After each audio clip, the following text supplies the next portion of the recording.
Hey guys, and welcome back to Teal House Farm, and today we're going to talk about homeschooling. So we are in our 7th year of homeschooling, and we are a large family, and I just want to show you kind of how we do it and what we use, and maybe give some encouragement to you if you're thinking about homeschooling, or discouragement if you're thinking about it and it's not right for you, just to give you a real world, realistic perspective of what it looks like. I feel like sometimes homeschooling content is all rose-colored glasses type content, and we love homeschooling. I love so much about it, but I definitely do not think it is the right fit for every family. So we're just going to show you how we make it work and what it involves, and then maybe give you some ideas if it's something you're thinking about doing. So as far as grades go, my oldest child just started 6th grade, and so this year in school we have a 6th grader, a 4th grader, we have a 2nd grader, a 1st grader, and a pre-K kindergarten line kiddo who's technically a little bit young for kindergarten, but she's ready. And one of the great things with homeschooling is you can kind of do a soft launch of kindergarten and have kindergarten take a little bit longer if you want to. Yes. I'm almost in kindergarten. You are, yeah, you're almost in kindergarten. And just kind of see how it goes, and if they aren't ready, then you can just kind of back off and try again next year. But I think she's ready, and she thinks she's ready, if you could hear that.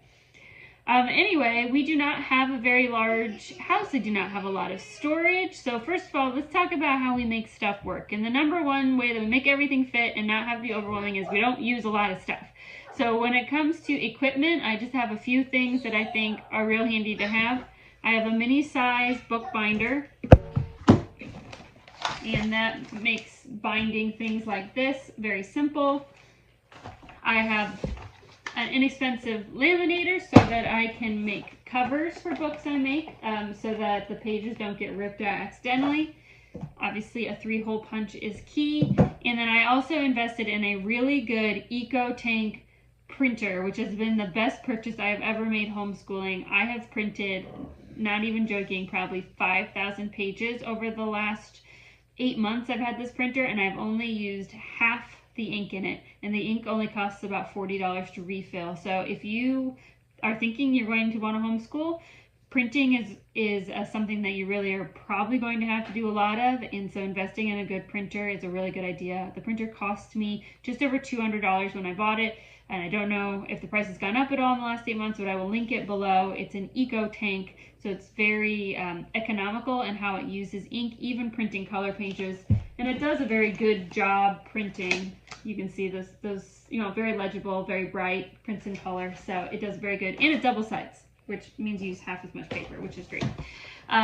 But anyway, as far as other equipment goes, I really don't have anything. I don't keep a lot of homeschooling games and gadgets because I don't have room to store things. We go to the library all the time to get new reading books. I don't keep a lot of reading books at home because I don't have a place to store them.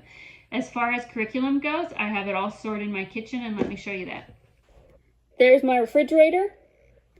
Microwave, those are coloring books and sticker pages for little kids to do for fun while big girls are doing school if they want to do something at the table with us. Each big kid has a box here next to the fridge that has all of their curriculum that they need, all of their books and reading and their assignment logs. There's 4 baskets stacked in here. These shelves are as deep as the refrigerator, so they go pretty far back. So 4 baskets. Our preschooler kindergartner does not have a basket yet because I find with little kids, if they have free access to their school stuff, they try to take it down all the time and scribble on it and could potentially ruin pages. So I keep that in my teacher baskets, which are up here. And I know this is a mess. I'm sorry, I need to organize, but those are the 2 teacher baskets I have where I keep any extras that I need, extra curriculum, construction paper, scissors and tape that I want to hide from the kids so they can't use it all in one sitting, things like that is up there. And then I keep 2 boxes of pencils, markers, colored pencils, and this is a special curriculum for our child with a learning disability. We can talk about that in a minute if you want to. Actually, I'll just link a video about that below. If you have a neurodivergent child, highly recommend Happy Cheetah Reading for reading. It's excellent. And then way in the back is some Play-Doh that the little ones can use during school too. Other things I have are I keep some bins of play toys. Like I have a kitchen bin, I have a building blocks bin.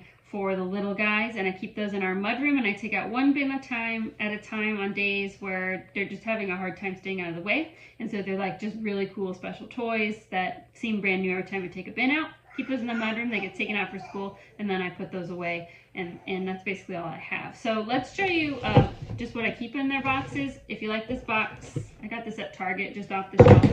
I do find with school books, the metal boxes are the way to go. The wood boxes, which they were really cool, and I let the kids paint them, and they thought that was awesome. The bottoms broke out of them in like 6 months because they couldn't handle the weight of the books.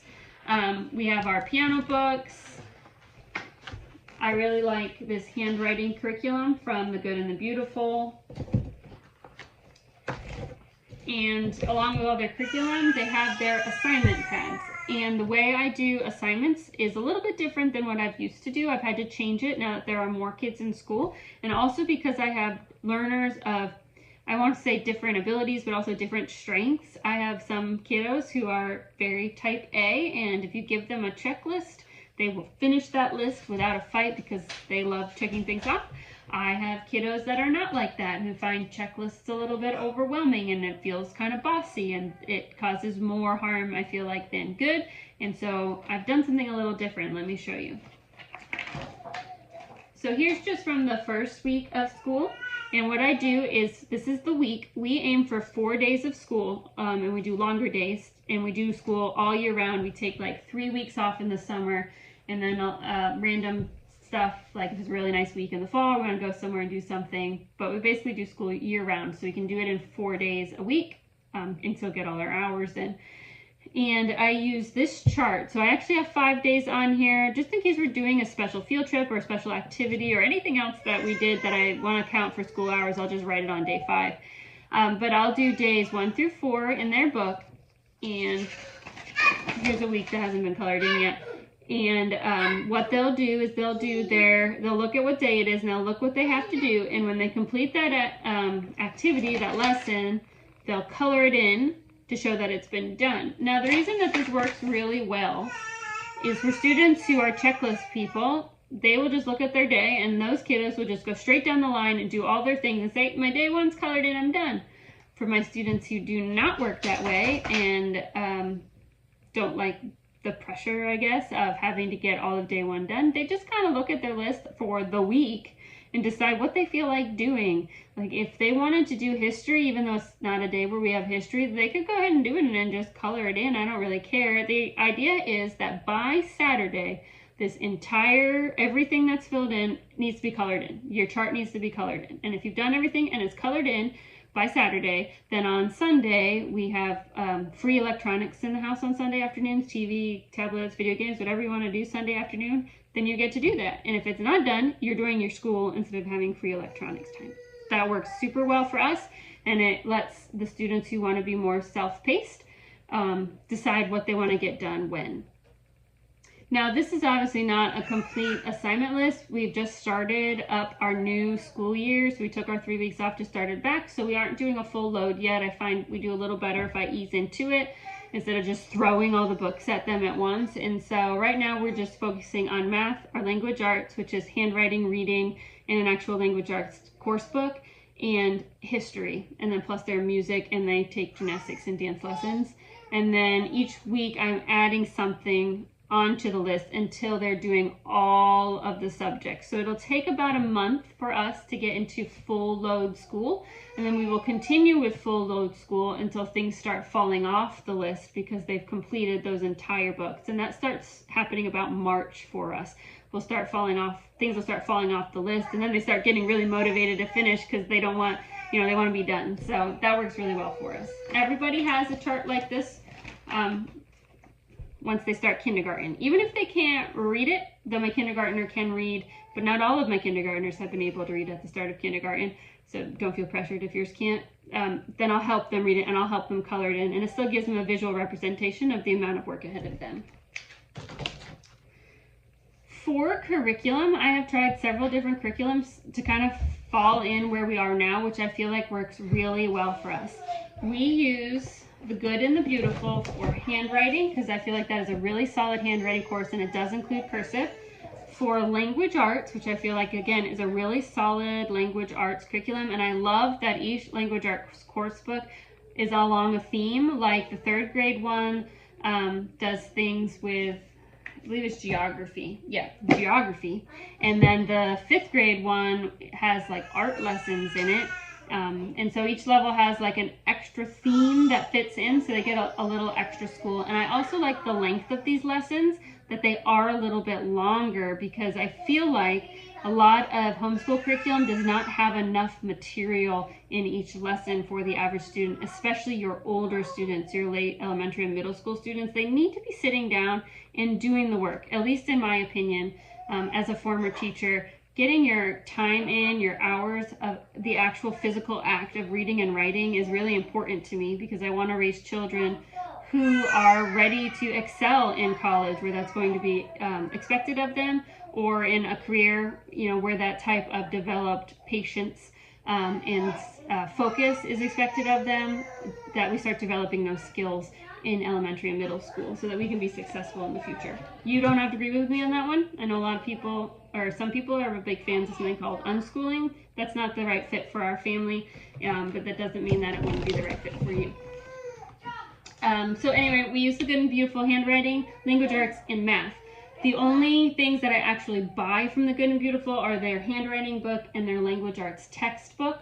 Their math book is free online, and you can print it. The language arts book is also free online if you wanted to print it. The reason I don't print it is because there are so many beautiful colored pages and cutout activities in the language arts books. If you try to print it, you have to be really careful that if you print backwards and forwards, your pages actually line up correctly, because some pages need to have a blank back. It's too much thinking for me. So I buy the language arts book, and then I print off the free math book. I buy the handwriting book because that one's not available for free print, and then I print off the language arts reader books that are recommended, which are also free to print on their website. So really, for each kid, the only things I really have to purchase for those subjects are the handwriting and the language arts books.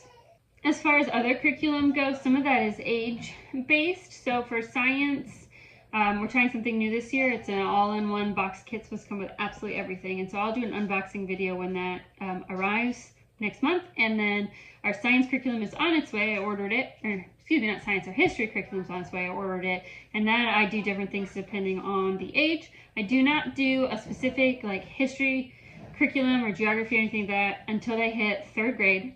And I do science starting in about 2nd grade. That's just my opinion. I feel like the younger grades, their focus really just needs to be reading, writing, and math skills. And then they kind of learn about nature and life by just doing life with you. And then we start formal curriculums, and they're a little bit older. I feel like younger formal curriculums, when it comes to those extra subjects, are just kind of a waste of money. That's just my personal experience. But I will do an unboxing videos on the new curriculum that's coming in. If you're curious to see what we're using. Now, the big question I always get is, how do we get it all done? How do you make sure everyone gets the attention that they need and the time that they need and are successful with their school when there's so many of them and they're all in different grades? My biggest thing that I always like to tell people is a lot of it is up to you as the parent. You need to be determined, you need to be organized, and you need to be planning ahead, because your attitude about school and your preparedness for school is really going to influence how well your children do and how they react to you when you are teaching them. If you have a negative attitude, or if you're rushing around and are harried about school, it gets bad fast, because they feel that anxiety and they reflect it back at you.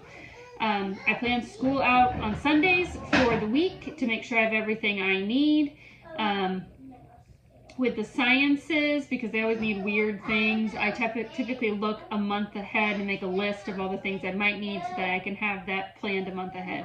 But with everything else, they're pretty much open and go curriculums. I just look ahead on Sunday, make sure everything is set out and in their boxes, make sure their charts are filled out, and then we're pretty much ready to go. As far as timing during the week, the kids, since we homeschool, I don't have a necessary wake up time. The little guys are usually up by 6 in the morning, unfortunately for me. And the baby usually gets up between 5:30 and 6. So we usually do have a real easy start to the day with some breakfast and some play, maybe a movie for the little guys if they're up early and the older guys are still sleeping and I don't want them to wake up the older guys. everybody's usually up and has eaten breakfast and is ready for the day about 9 o'clock.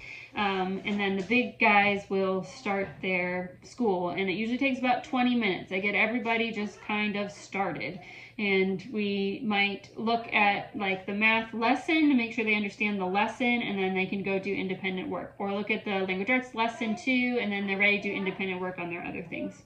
The next thing I do is I have the preschooler, and I will do whatever she has, and it usually only takes about 15 minutes, the preschool / kindergarten. We do some handwriting, we'll do some pre-reading skills and some early math stuff, and that's about it. It's pretty quick. And then she and the toddler will usually play inside with one of those boxes, or they might go back outside depending on what they feel like doing and what the weather is. At that point, I sit down with the first grader and second grader, and I try to help them simultaneously with what they need, because usually you can kind of get one person started on something, and then they can do a little bit of independent work, just a few minutes, gives enough time to help the next person, and it just kind of wobbles back and forth.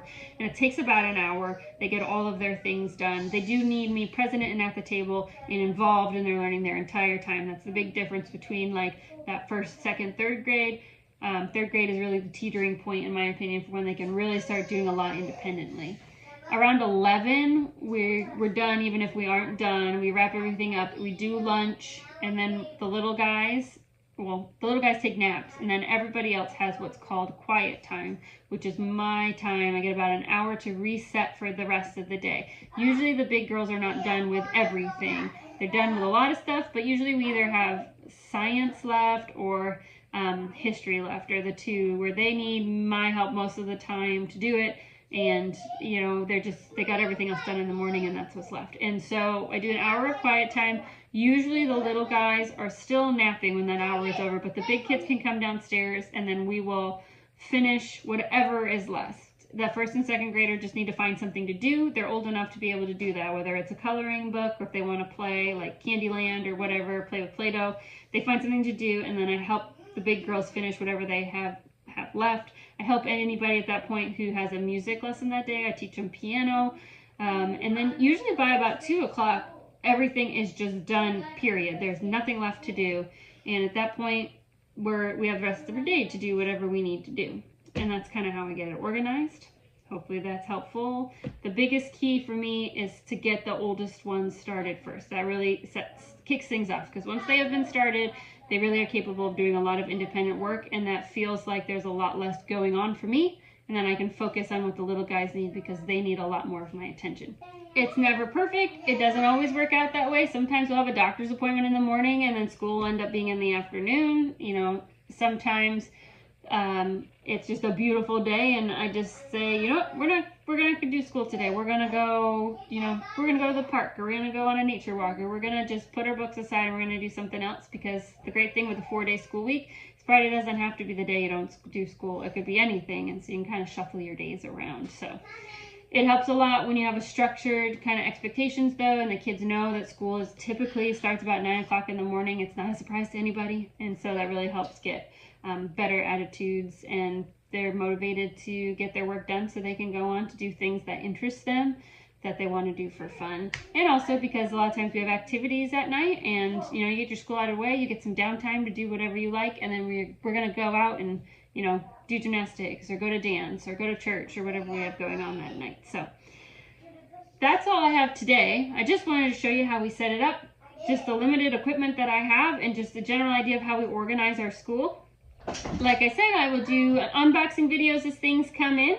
And I'd love if you have more questions or things you'd like me to cover in a different video, you can leave that all below in the comments, and I'll see what I can do, whether it's a long video or a short, depending on your questions. So thanks so much for watching, and we'll see you guys again soon.